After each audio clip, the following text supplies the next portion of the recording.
Good morning. Welcome to Greet the Week. I'm Mona Duncan and my co-host Jan, and we are here. And frequently I say that all of us are flawed and fabulous, and the beauty of it is acknowledging our flawedness and being okay with it. And so today, with all the flaws that I do have, being perfect has not been one of them. And Jan's going to share with us, start off with when she stopped being perfect. Hello, Mona. Good afternoon, and hello, everybody. And yeah, perfectionism is something that I felt that I had to be perfect growing up.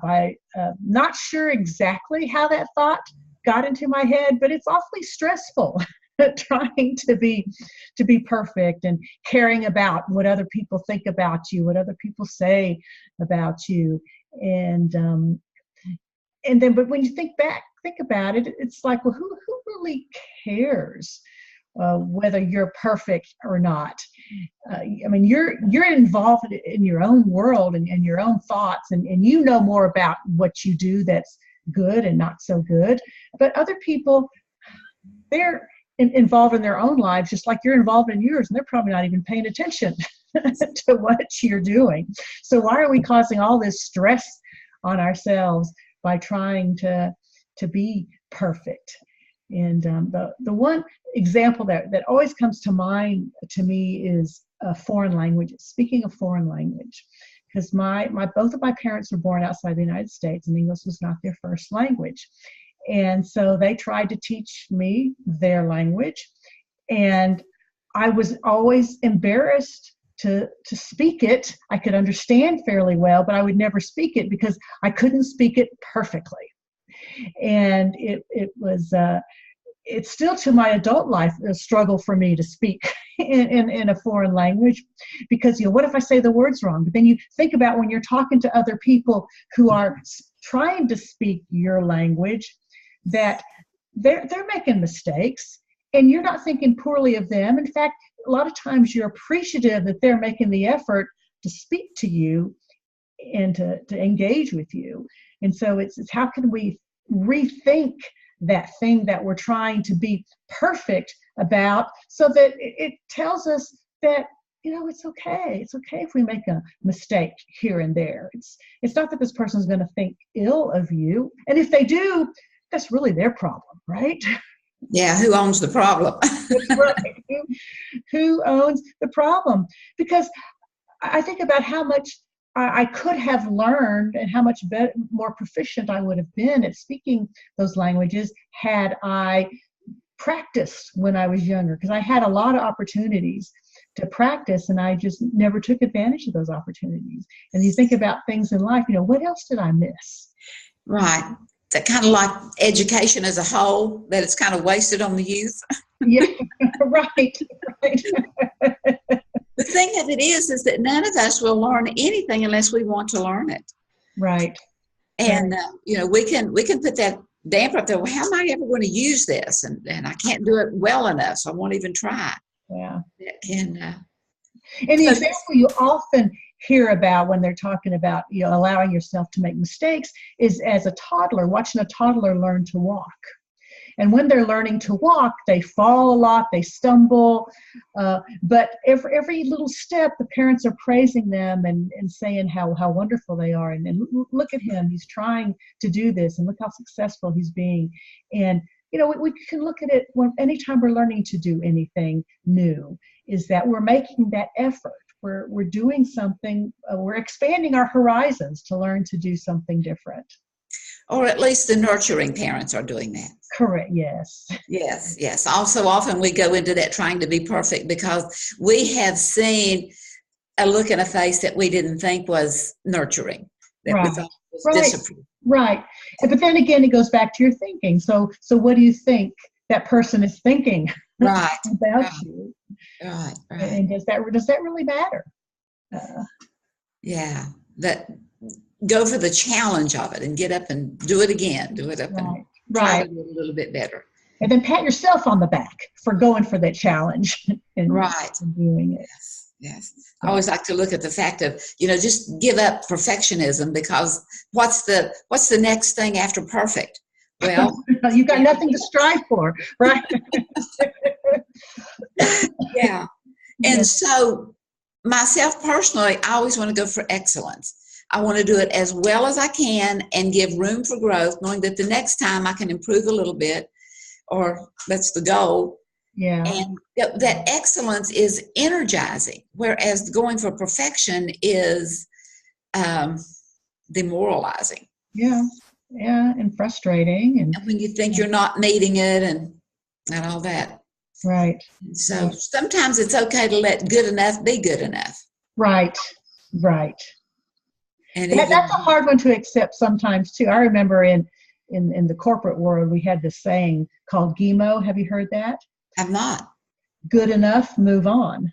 Oh, okay. And so you get to the point. All right, because you start bickering about things and trying to make it even better and even better. It's like, okay, how much better do we really need to make?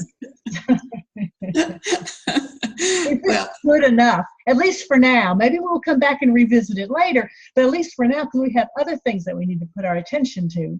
So it's like, GEMO, well, good enough, move on, and then maybe we'll come back. demo, good enough, move on. My husband, he's so funny, and he'll do something, and if he's not real pleased with it, he'll say, well, it's good enough for government work. Yeah, oh, I've heard that one. Yeah, I've heard that one. And go on and, but do the best you can. Right, right. And, without the going only for person you have to answer to really is you. And if you really do think you're putting in a good effort, then good for you. But if you don't, then okay, it's up to you. You can do something differently. You can practice a little more. You can do some other things in order to get more information. Correct. There's a lot of things. Yeah, try a skill differently. Stop and think, do I like the way I was? Do I like the person I became whenever I didn't go for perfection, or whenever it wasn't as perfect as I thought it could be, should be, ought to be, had to be. So I read about this guy that, he was a perfectionist, and he went to the national convention, and it was held in a telephone booth. Oh. And it's time to realize, hey, wait a minute.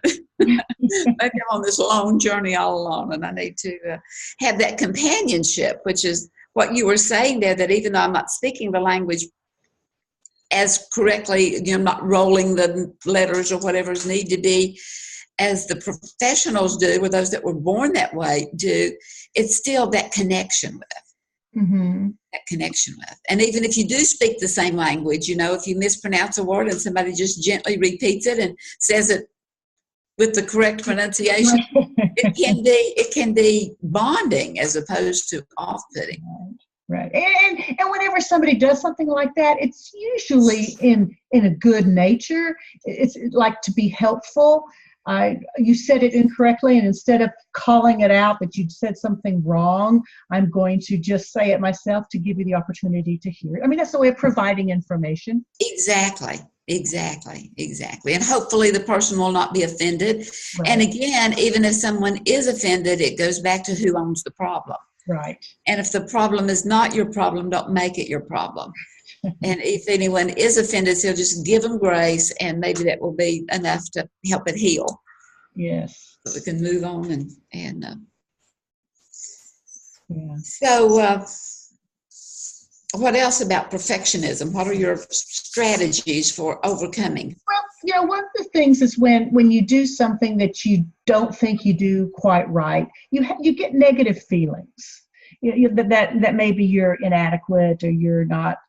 You're never going to learn this, or something. And those negative feelings are the ones that often have us pull away and then not try it anymore. So it's again, what we've talked about before, is to pay attention to your feelings and really question, is this reasonable? And how badly do I want to do this thing that I'm trying to do?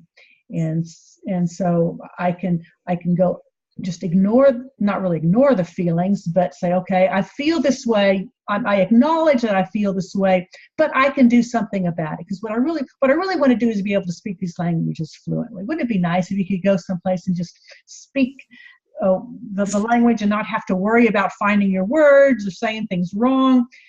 but you're not going to get there without practice. And so what is the bigger pain, that negative feeling that you're feeling right now, or to not be able to speak as well as you know you can? Right. You know Right. you could.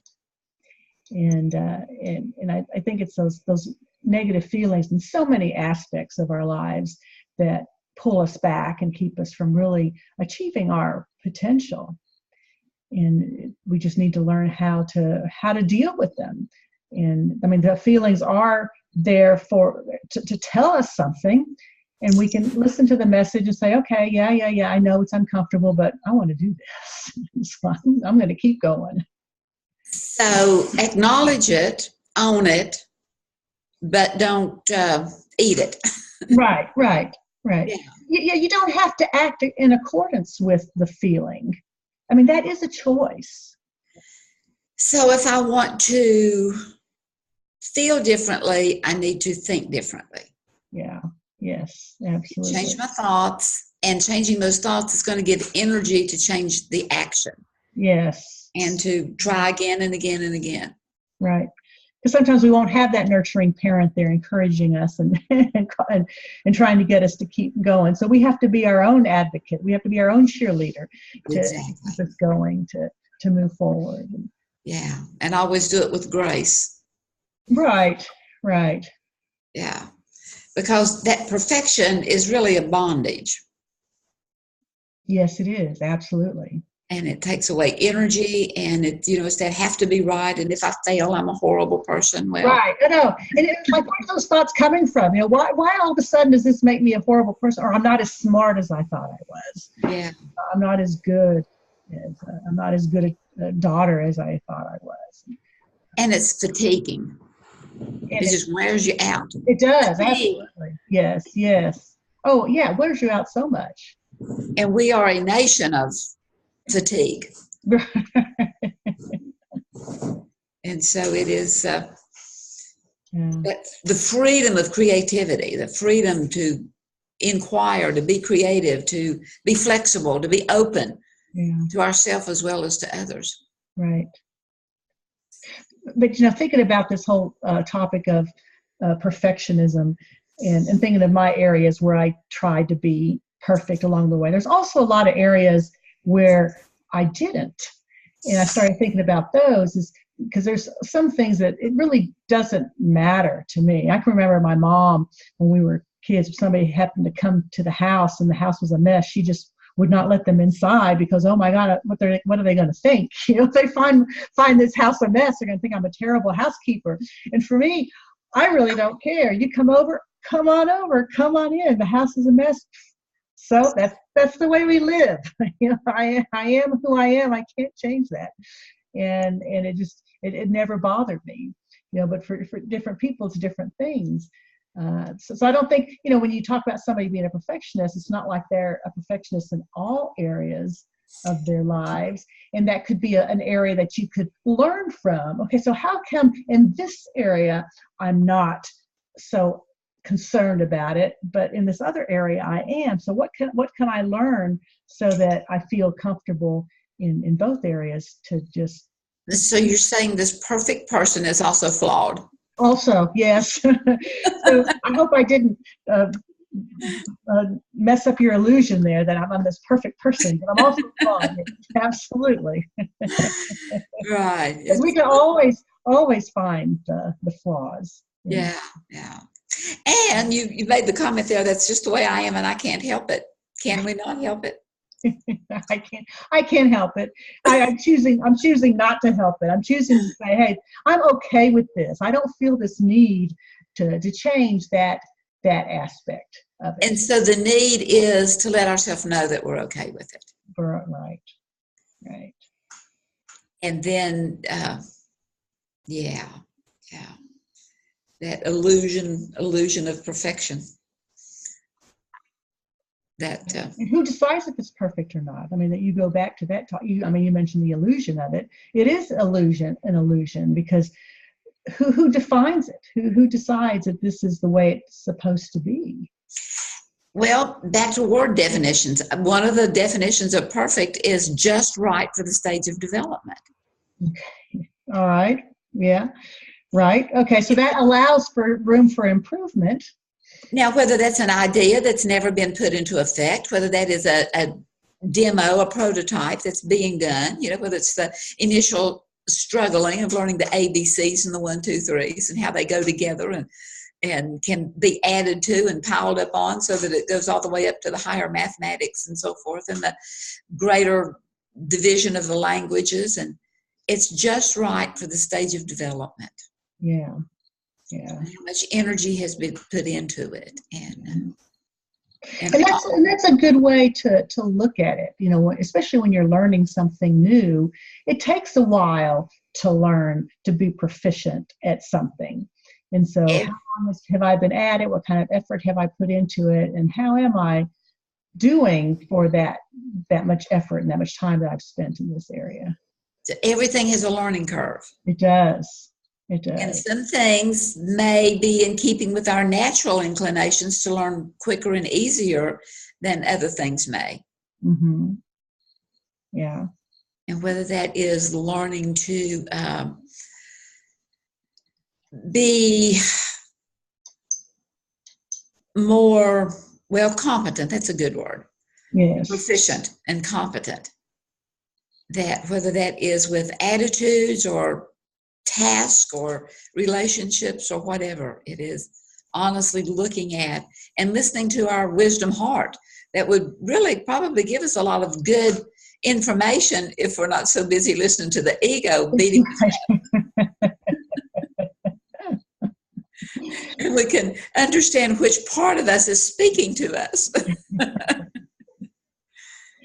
Because we can always find areas in our life that we do things well. And we're not going to be able to do everything perfectly. And that goes back to thinking about what really is important to me and how much effort am I willing to put into this certain area.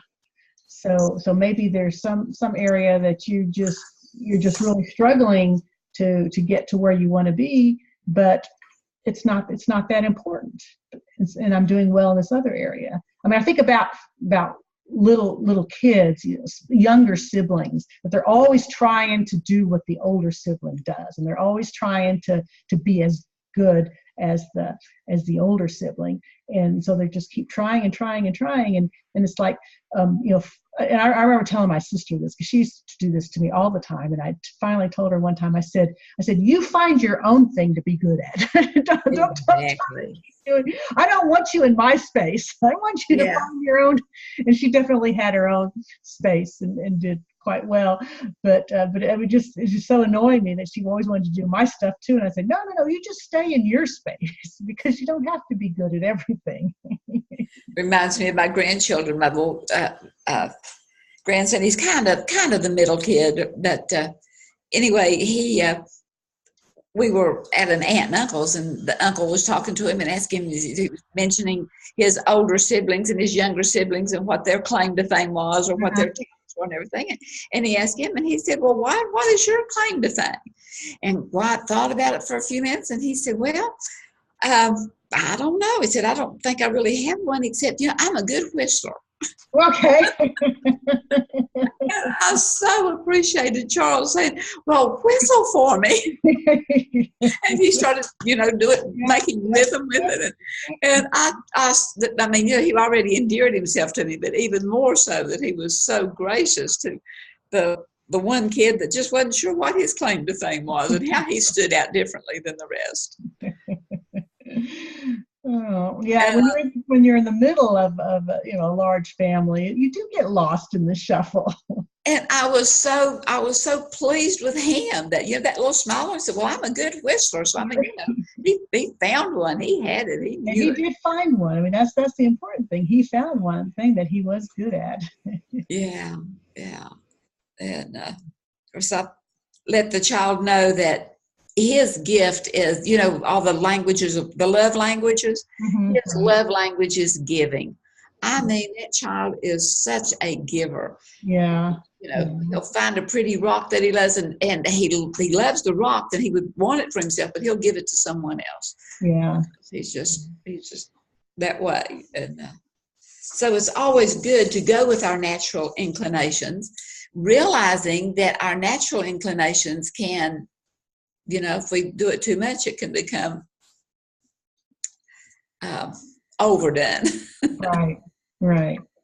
Well, you can And become obsessed with things where that becomes your world, where you're trying so hard to achieve this perfect state, and then that you overdo it, right. and become obsessed with it.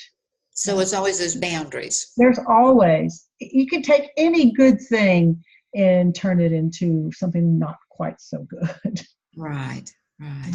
So it goes back to living in the moment and doing the best you can and moving past it if you didn't. Right, right. And Yeah. so any other thoughts on giving up, quit being a perfectionist? Yeah.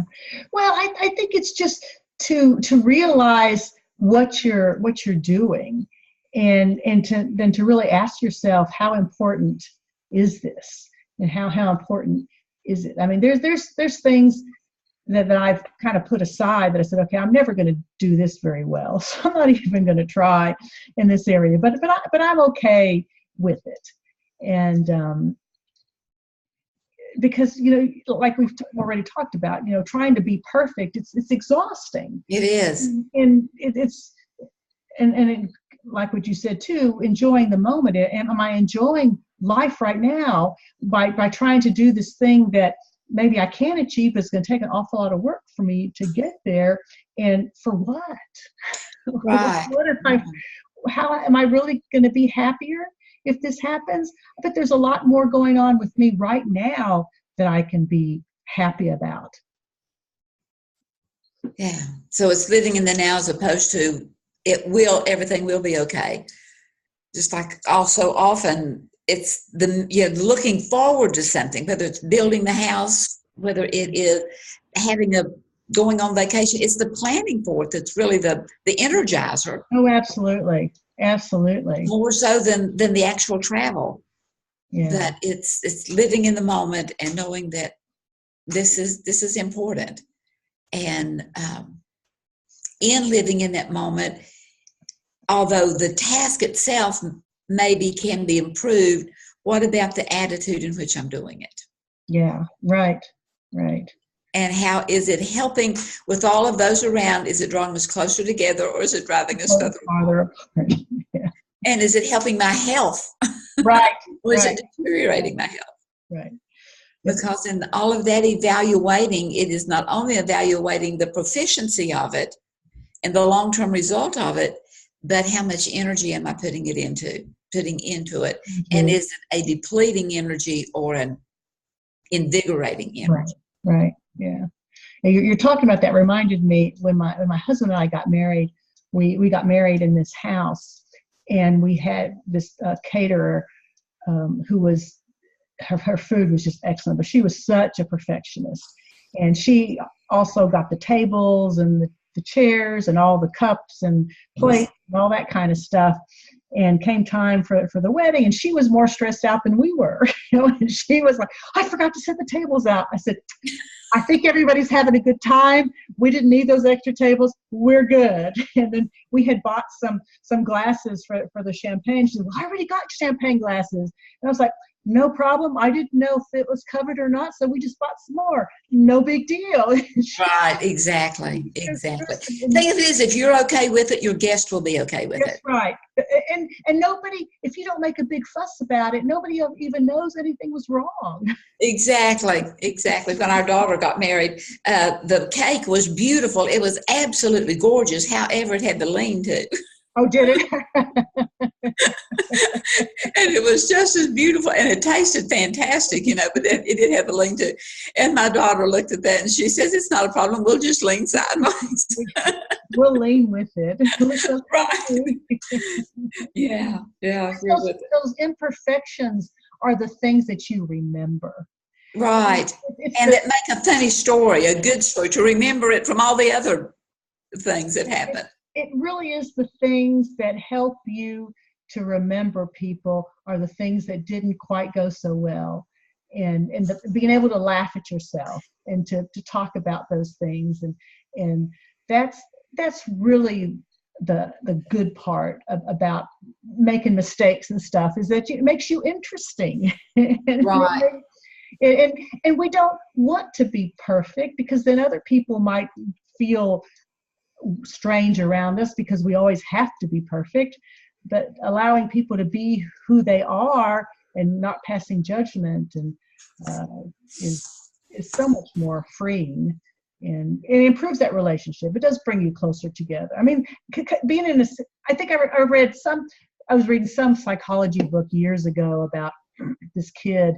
The first time he really thought of his dad as a real person and not just this person he idolized. Right. When they were on a fishing trip with his uncle or something, and something happened during the fishing trip, and he saw how his dad and his uncle handle the situation and stuff, and he finally realized his dad wasn't perfect, and it was okay.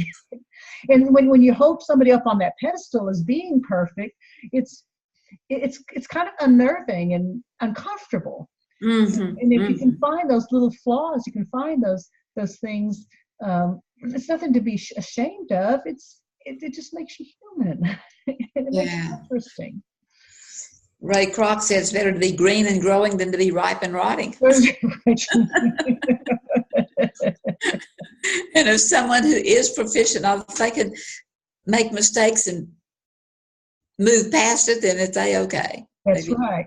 That's right. Yeah. Well, our time is drawing to a close, and when I was thinking about this, I remembered a movie that I saw one time, and I don't remember the movie exactly, but the girl just had this obsession with being perfect and trying to please everyone, especially her dad. Okay. And, in her opinion, she didn't please him, and that's, again, Dad loved her anyway, but at the very end, she even attempted suicide and all this, and she wrote him a letter, and she put, "I tried to be a perfect little girl so you would love me, but this bound me not to experience life. I have found I am not perfect, that I can't be perfect, and you still love me." Yeah.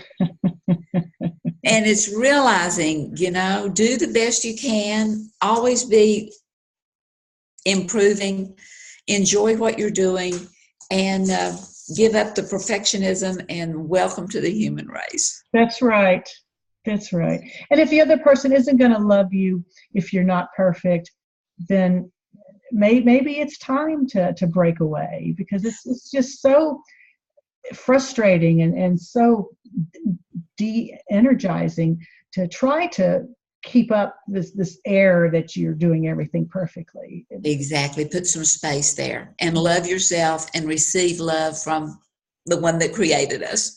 Right. And receive that love, because we all have infinite worth and value. We do. So, we do. Thanks for a good subject today, Jan. All right. Thanks, Nona. Thanks everybody for watching, and we'll see you next week. See you later. All right. Bye-bye.